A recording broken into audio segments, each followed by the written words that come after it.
الحمد لله نحمده ونستعينه ونستغفره ونؤمن به ونتوكل عليه ونعوذ بالله من شرور أنفسنا ومن سيئات أعمالنا من يهده الله فلا مضل له ومن يضلله فلا هادي له ونشهد أن لا إله إلا الله وحده لا شريك له ونشهد أن سيدنا ومولانا محمدا عبده ورسوله أما بعد فأعوذ بالله من الشيطان الرجيم بسم الله الرحمن الرحيم وما ربك بظلام للعبيد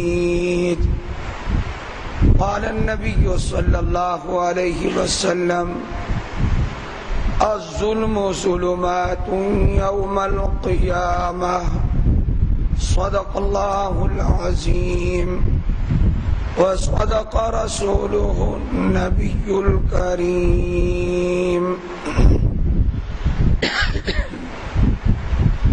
اللهم صل على محمد وعلى آل محمد كما صليت على إبراهيم وعلى آل إبراهيم إنك حميد مجيد اللهم بارك على محمد وعلى آل محمد كما باركت على إبراهيم وعلى آل إبراهيم إنك حميد مجيد. گزشتہ جمعہ حضرت عثمان غنی ذی النورین رضی اللہ تعالی عنہ کی شہادت پر اور ان کے فضائل پر گفتگو ہوئی تھی، اور یکم محرم الحرام کی تاریخ ایک اور ہستی کی شہادت ہے، حضرت عمر بن خطاب رضی اللہ تعالی عنہ۔ 10 محرم الحرام کی تاریخ وہ بھی ایک عظیم ہستی کی شہادت ہے، حضرت حسین رضی اللہ تعالی عنہ۔ لیکن درمیان میں آج کا یہ جمعہ، اس کے لیے میں سوچ رہا تھا کہ اس جمعہ میں ہم کس موضوع پر گفتگو کریں، تو میرے ذہن میں آیا کہ جتنے واقعات ہو چکے ہیں شہادتوں کے، ان میں ایک چیز قدر مشترک ہے، وہ یہ کہ حضرت عثمان غنی پر بھی ظلم ہوا، حضرت عمر بن خطاب پر بھی ظلم ہوا، حضرت حسین رضی اللہ تعالی عنہ پر بھی ظلم ہوا، اور لوگوں کو قتل کرتے رہتے ہیں، اور اس میں ظلم ہوتا ہے کہ قاتل ظالم ہوتا ہے اور مقتول مظلوم ہوتا ہے، وہاں بھی ظلم ہے۔ آج کل کشمیر کا مسئلہ گمبھیر ہے اور کشمیریوں کے خون بہائے جا رہے ہیں، ظلم ہو رہا ہے۔ ہندوستان میں رہنے والے مسلمان، ان پر ظلم ہو رہا ہے۔ ہم آپس کے معاملات کرتے ہیں، لوگ ان میں بھی ظلم کرتے ہیں۔ ظلم کی ایک شکل کسی کا خون بہا دینا ناحق، اور ظلم کی ایک اور شکل بھی ہے، کسی کا حق دبا دینا، حق مارنا، یہ بھی ظلم ہے۔ قرآن کریم نے ظلم پر جگہ جگہ آیات ذکر کر کے ظلم کی قباحت، شناعت اور برائی کو خوب اجاگر کیا ہے۔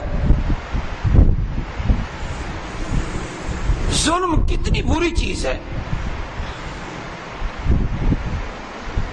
ظلم کرنا یہ کبھی بھی پسندیدہ نہیں رہا، بلکہ شریعت یہ کہتی ہے کہ ظالم کا ساتھ نہ دو، مظلوم کا ساتھ دو۔ آج کشمیری، فلسطینی مظلوم ہیں، ہمیں ان کا ساتھ دینا چاہیے۔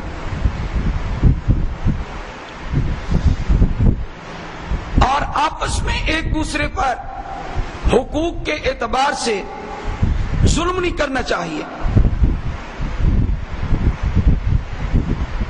سب سے پہلی بات اس سلسلے میں جو عرض کروں گا وہ یہ، اللہ تعالی اس بات پر قادر ہے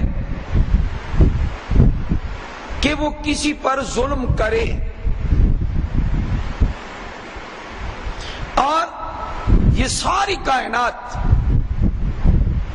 اللہ تعالی کی بنائی ہوئی ہے۔ اللہ تعالی مالک ہے، تو مالک کو اختیار ہے اپنی مملوکہ چیز میں جیسے چاہے تصرف کرے، اس کو توڑ دے، اس کو پھوڑ دے، اس کو تباہ کر دے۔ اللہ تعالی کو اس بات پر قدرت حاصل ہے، کرنا چاہے تو کر سکتا ہے، وہ ظلم کرنا چاہے تو کر سکتا ہے۔ لیکن میرا یہ جملہ نامکمل ہے، ابھی میں نے اس بات کو مکمل کرنا ہے۔ اللہ کو اس بات کی قدرت حاصل ہے، اگر وہ کسی پر ظلم کرنا چاہے تو ظلم کر سکتا ہے۔ لیکن قرآن کریم کو آپ پڑھیں اور حدیث کو پڑھیں، آپ کو جگہ جگہ ملے گا وَمَا رَبُّكَ بِظَلَّامٍ لِّلْعَبِيدِ۔ اللہ اپنی طاقت کے باوجود، اللہ اپنی قدرت کے باوجود، کسی ملک کے پاس کیا طاقت ہوگی جتنی طاقت کہ میرے رب کے پاس ہے؟ کیا طاقت ہوگی؟ لوگ ڈرتے ہیں فلاں ملک کے پاس ٹیکنالوجی ہے، جدید چیزیں ہیں، آلات ہیں، رب سے نہیں ڈرتے۔ اس کی طاقت کا، اس ملک کی طاقت کا استحضار ہے، رب کی طاقت کا استحضار نہیں ہے۔ ذہن میں اس کی مادی طاقت اثر انداز ہے، لیکن رب کی طاقت کی طرف توجہ ہی نہیں ہے۔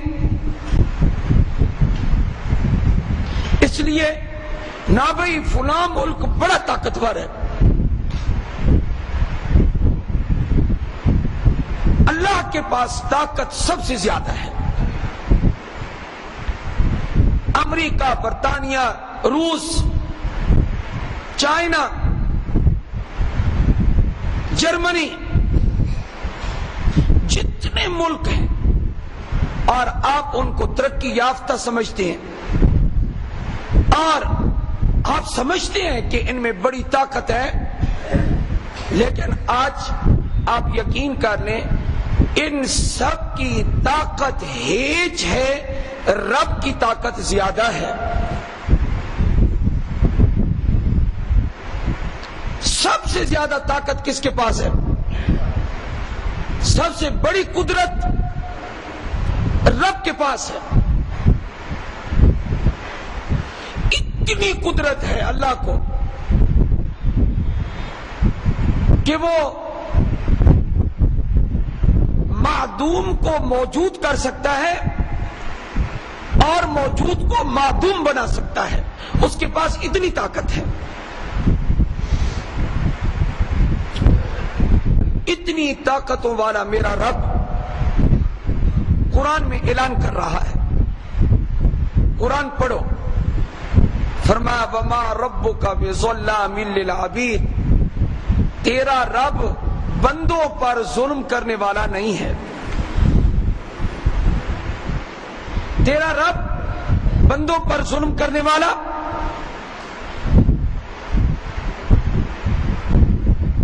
اللہ تعالی نے نہ آج تک ظلم کیا ہے، نہ اللہ اس دنیا میں ظلم کرے گا، اور نہ ہی اللہ تعالی قیامت کے دن ظلم کرے گا۔ ظلم ایک حرام چیز ہے۔ اللہ جل جلالہ قرآن میں جگہ جگہ فرما رہے ہیں۔ ایک اور آیت پڑھتا ہوں، فرمایا قیامت کا دن ہوگا وَعُرِضُوا عَلَىٰ رَبِّكَ صَفًّا، صف بستہ ہو کر قیامت کے دن قبروں سے اٹھ کر صف بستہ ہو کر میدان محشر میں لوگ کھڑے ہوں گے، میدان حشر میں لوگ موجود ہوں گے۔ لَقَدْ جِئْتُمُونَا كَمَا خَلَقْنَاكُمْ أَوَّلَ مَرَّةٍ، آج ایسے ہمارے پاس آئے ہو جیسا کہ ہم نے تمہیں پہلی بار پیدا کیا تھا۔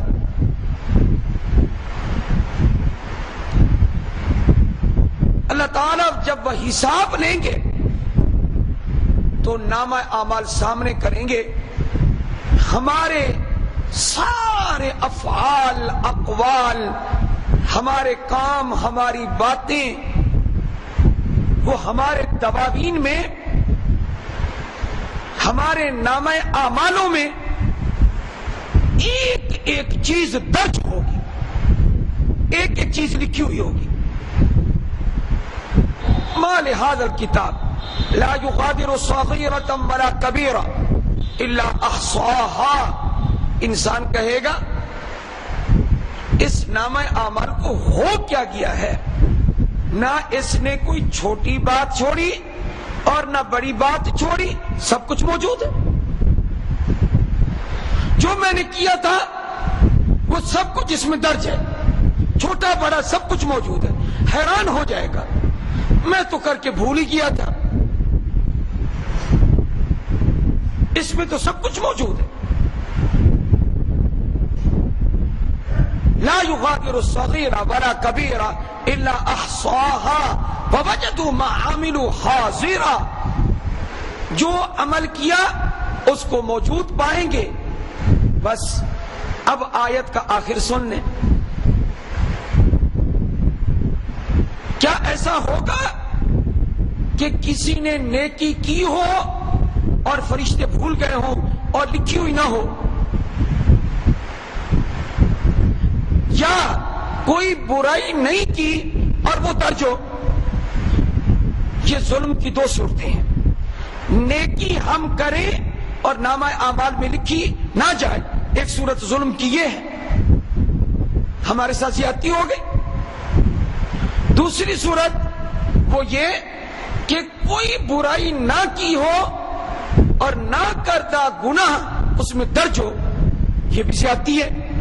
تو اللہ تعالیٰ نے فرمایا ایسا نہیں ہوگا، تم نیکی کرو اور لکھی نہ جائے، تم برائی نہ کرو اور میرے فرشتے زبردستی کر کے اس میں درج کر دیں. یہ نظام میرے پاس نہیں چلتا. وَلَا يَظْلِمُ رَبُّكَ أَحَدًا، یہ ہے جملہ آج کے موضوع سے متعلق. وَلَا يَظْلِمُ رَبُّكَ أَحَدًا، اے محمد صلی اللہ علیہ وسلم، تیرا رب کسی پر بھی ظلم نہیں کرے گا. یہ حیات مستعار ہے، یہ زندگی ہماری اپنی زندگی نہیں ہے. لیکن ایک کام چھوڑ دو، ظلم کرنا چھوڑ دو، زیادتی کرنا چھوڑ دو. ظلم کی قسمیں کیا ہیں قرآن نے بیان کی. قرآن اور حدیث دونوں کو ملا کر ایک مختصر سی بات عرض کرنی. 7ویں پارے کی یہ آیت نازل ہوئی، الذین آمنوا ولم یلبسوا ایمانہم بظلم اولئک لہم الامن وہم مہتدون. وہ لوگ جو ایمان لائے، ولم یلبسوا ایمانہم بظلم، انہوں نے اپنے ایمان کو ظلم کے ساتھ ملایا نہیں ہے، یعنی ایمان لانے کے بعد انہوں نے ظلم نہیں کیا. اولئک لہم الامن، ان کے لیے امن ہے، وہم مہتدون، اور یہ ہدایت یافتہ ہیں. صحابہ رضی اللہ تعالی عنہ اجمعین نے کہا، اے اللہ کے رسول صلی اللہ علیہ وآلہ وسلم، یہ آیت ہم پر بڑی بھاری ہے، اس لیے کہ کوئی نہ کوئی کسی سے چھوٹی موٹی زیادتی کر چکا ہے. اور اللہ فرماتے ہیں ایمان ہو ظلم نہ ہو. ہم تو پھر مارے گئے. نبی اکرم صلی اللہ علیہ وآلہ وسلم نے فرمایا جو تم سمجھے ہو یہاں ظلم کا وہ معنی نہیں ہے، بلکہ ظلم کا وہ معنی ہے ہوا کما قال لقمان لابنہ. یہاں ظلم کا وہ معنی مراد ہے جو حضرت لقمان حکیم نے اپنے بیٹے سے ذکر کیا تھا. سب سے بڑا ظلم، معلوم ہوتا ہے ظلم کی بھی قسمیں ہیں. سب سے بڑا ظلم کیا ہے؟ یا بنی لا تشرک باللہ، اے میرے پیارے بیٹے اللہ کے ساتھ کسی کو شریک. ان الشرک لظلم عظیم، بے شک شرک البتہ ظلم عظیم ہے، بڑا ظلم ہے. اس ظلم سے بھی بچو، شرک والے ظلم سے. کسی کو نہ حق قتل بھی نہ کرو، کسی کی زمین بھی نہ دباؤ، کسی کے پیسے ادھار لیے ہوئے مکر نہ جاؤ، معاملات کو صاف رکھو، مال نہ دباؤ کسی کا، کسی کی جائیداد نہ دباؤ، کسی کا پیسہ نہ دباؤ.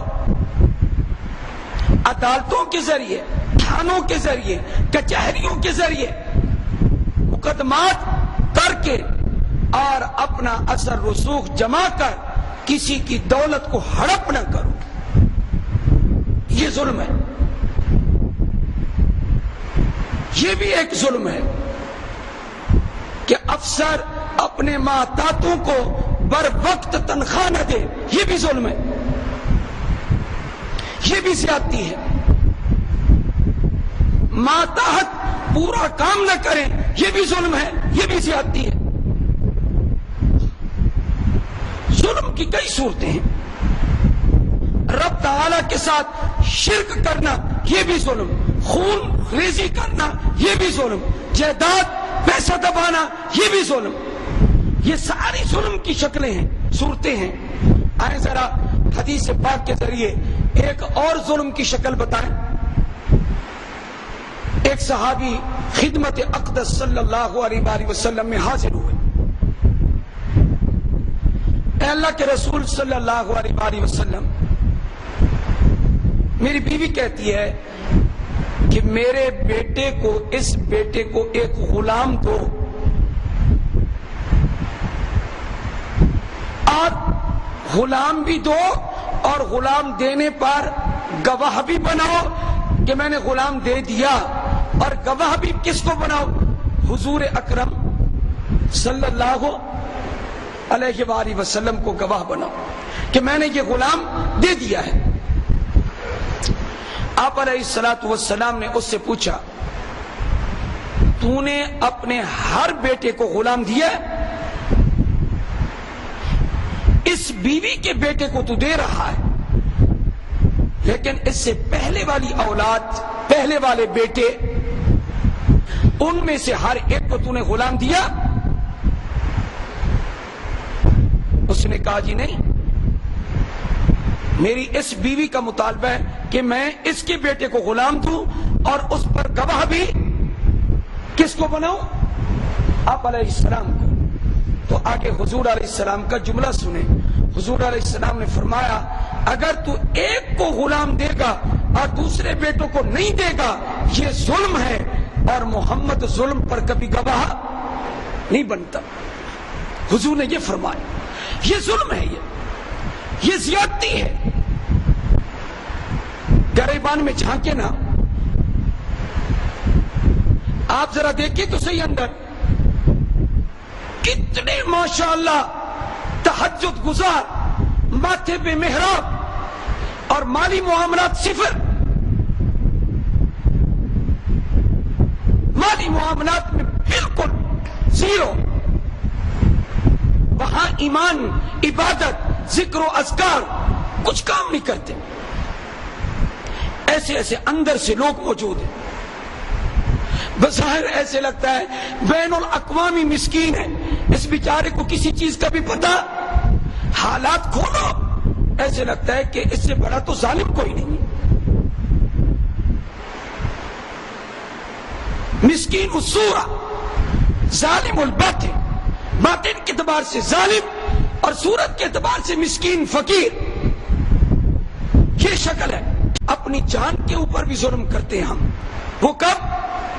فرمایا جب بندہ گناہ کرتا ہے تو اپنی جان پر ظلم کر رہا ہوتا ہے۔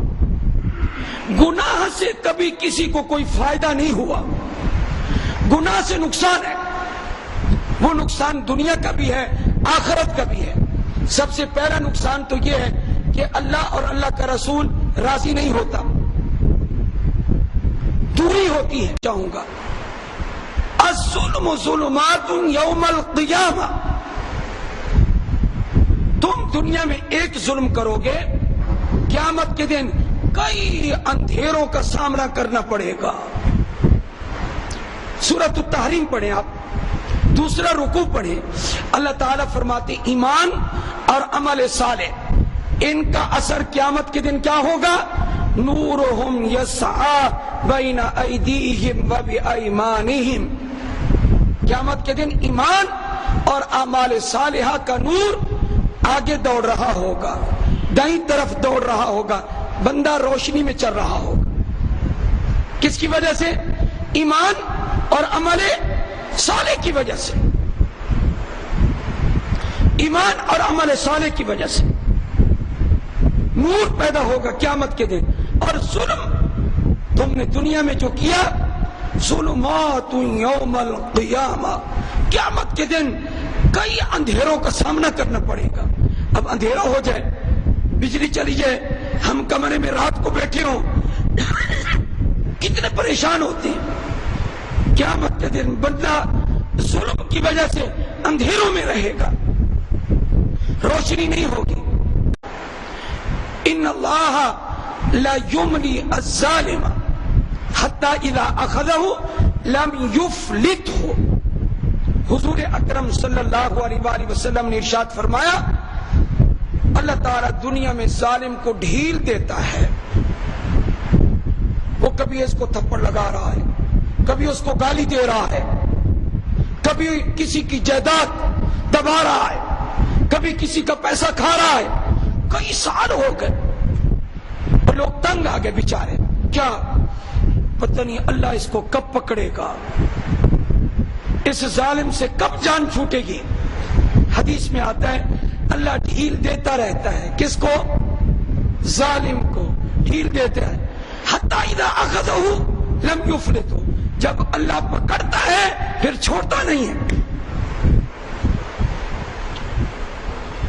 جب اللہ ظالم کو پکڑتا ہے پھر چھوڑتا نہیں ہے.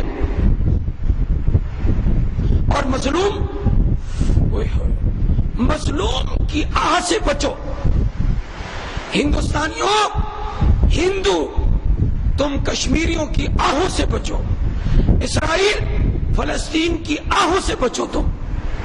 اس لیے کہ نبی اکرم صلی اللہ علیہ وآلہ وسلم نے ارشاد فرمایا اتق دعوت المظلوم, مظلوم کی بددعا سے بچ. فَإِنَّهُ لَيْسَ بَيْنَهَا وَبَيْنَ اللَّهِ حِجَابٌ, کیونکہ اس کی بددعا کے درمیان اور اللہ کے درمیان میں کوئی پردہ ہے ہی نہیں, پردہ ہی نہیں, فوری طور پر قبول ہوتی ہے. اس کی وجہ وہ دل سے بددعا کرتا ہے, وہ دل سے آہ نکالتا ہے, وہ رب کو پکارتا ہے اور کہتا ہے میرے پروردگار میں بھی تیرا بندہ ہوں, یہ بھی تیرا بندہ ہے, اس نے طاقت کے بل بوتے میرے اوپر ظلم کیا ہے, اے پروردگار مجھے میرا حق دے. اللہ تعالیٰ کہتا ہے کہ میں ولو, یہ اللہ تعالیٰ فرماتے ہیں لَأَنْصُرَنَّكَ وَلَوْ بَعْدَ حِينٍ. اے مظلوم, اے مظلوم, جب پکارتا ہے بددعائیں کرتا ہے کون؟ مظلوم, تو اللہ کی طرف سے کیا جواب آتا ہے؟ حدیث میں موجود ہے جواب سن لیں. ادھر سے بددعا ہو رہی ہے, مظلوم ہاتھ اٹھائے کھڑا ہے, اللہ کی طرف سے جواب آتا ہے فرمایا لَأَنْصُرَنَّكَ وَلَوْ بَعْدَ حِينٍ. میرے بندے, اے مظلوم, اے مظلوم, میں تیری ضرور مدد کروں گا اگرچہ کچھ وقت کے بعد صحیح, کچھ وقت گزرنے دے پھر دیکھنا. ماشاءاللہ آج تو آپ نے مقدمات لڑ کے کسی کا مکان دبا لیا, آج طاقتور ہیں آپ. پتہ اس وقت چلے گا جب آپ کنگال ہو جائیں گے, آپ کی اولاد بھیک مانگے گی. اس وقت پتہ چلے گا کہ کیسے ہم نے ستایا تھا لوگوں کو. عمر بن عبدالعزیز نے کسی کا مال نہیں دبایا, اولاد مالدار ہو گئی. ایک ایک نے 100 گھوڑے جہاد کے لیے دیے, اور ان سے پہلے والے بادشاہ انہوں نے ظلم کیا, لوگوں کی جائیدادیں دبائی, ان کی اولادوں کو لوگوں نے دیکھا بھیک مانگ رہے تھے, جن کے باپ نے جائیداد ظلم سے بنائی. تاریخ گواہ ہے. ام المومنین فرماتی ہیں حضرت عائشہ رضی اللہ تعالیٰ عنہ, قیامت کا دن ہوگا, ہر بندے کے 3 دفتر ہوں گے, 3 نامہ اعمال ہوں گے علیحدہ علیحدہ, یہ دفتر علیحدہ, یہ علیحدہ, یہ علیحدہ, اس کا رجسٹر علیحدہ, یہ علیحدہ, یہ علیحدہ.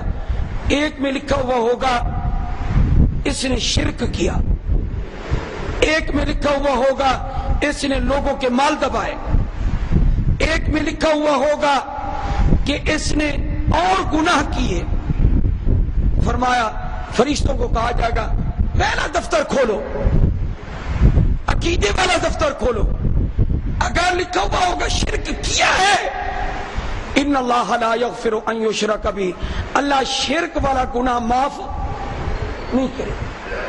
پھر اللہ تعالیٰ دیکھے گا کیا کہ اس نے ظلم کر کے کسی کا پیسہ دبایا, کسی کا مال ہڑپ کیا. اگر کیا ہے اللہ تعالیٰ کہیں گے ظالم مظلوم میرے سامنے پیش. ظالم اور مظلوم اللہ کے سامنے کھڑے. وہ وقت یاد کرو جب اللہ کی ڈانٹیں پڑیں گی، چھڑکیاں آئیں گی، تو نے کیوں ظلم کیا؟ کیا جواب ہوگا میرے پاس، آپ کے پاس کوئی جواب ہوگا؟ نہیں۔ آج تو فلاں تھانے دار اور فلاں ایم پی اے، فلاں ایم این اے، فلاں وزیر، وہ تو آپ کا دوست ہے، آج تو مزے ہیں آپ کے، آج تو آپ کے مزے ہیں، آپ کون پوچھ سکتے ہیں آپ سے؟ آج تو ٹھاٹ بات ہے آپ کی، فلاں اتنے سکیل کہ آپ افیسر ہیں، آپ کی کرو فر ہے، نشہ ہے، حکومت کا نشہ، دولت کا نشہ، جوانی کا نشہ۔ میرے رب نے ایک جھڑکی دی نا، سب نکل کے باہر چلا جائے گا۔ اللہ رب العزت کے سامنے کس کی مجال ہے؟ بتائیں تو سے کون کھڑا ہو سکتا ہے؟ کون رب کے سامنے؟ لمن الملک اليوم، بتاؤ آج بادشاہی کس کی ہے؟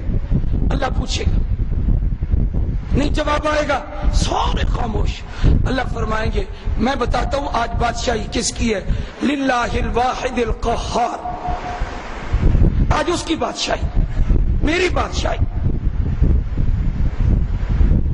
تو عرض یہ کر رہا ہوں، جب یہ دفتر کھولا جائے گا، کون سا؟ کہ نامہ اعمال میں لکھا ہوا ہوگا اس نے عزتیں لوٹی، اس نے مال لوٹا، کسی کا دبایا، اللہ رب العزت کہیں گے اس ظالم کی نیکیاں اس مظلوم کو دو، برابر ہو گیا کھاتا، ٹھیک، ابھی بھی اس کا حساب رہتا ہے۔ اللہ فرمائیں گے اس کے گناہ، کس کے گناہ؟ مظلوم کے گناہ لاد دو اس کی گردن پر۔ اور حدیث میں آتا ہے ثم طرح فی النار، یہ آدمی لے کر آیا تھا ظالم، نماز بھی تھی، یاتی بصلاۃ وصیام وزکات، ظالم نمازی بھی پڑھتا رہا، ظالم زکات بھی دیتا رہا، ظالم روزی بھی رکھتا رہا، لیکن پیسہ نہیں ادا کیا، اس نے مظلوم کا پیسہ کھایا، اس نے زمین دبائی، اس نے نہیں ادا کیا۔ اللہ فرمائیں گے نیکیاں اس کی لے لو، اس کی نماز لو، اس کی زکات لو، اور اس کے روزے لو، اور کس کو دے دو؟ مظلوم کو۔ پھر اللہ پوچھے گا کھاتا پورا ہو گیا؟ کہا جی ابھی بھی رہتا ہے۔ اچھا ابھی رہتا ہے، اس مظلوم کے گناہ اس ظالم کی گردن پہ ڈال دو۔ جب ڈالا جائے گا اب اس کے پاس نیکیاں بالکل نہیں رہیں گی، ثم طرح فی النار، پھر اس کو آگ میں فرشتے اٹھا کر پھینک دیں۔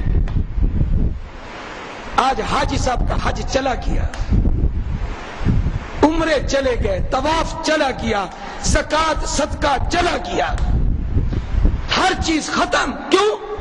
اس نے ظلم کیا تھا۔ ظلم کی چکی میں کسی کو نہ پیسو۔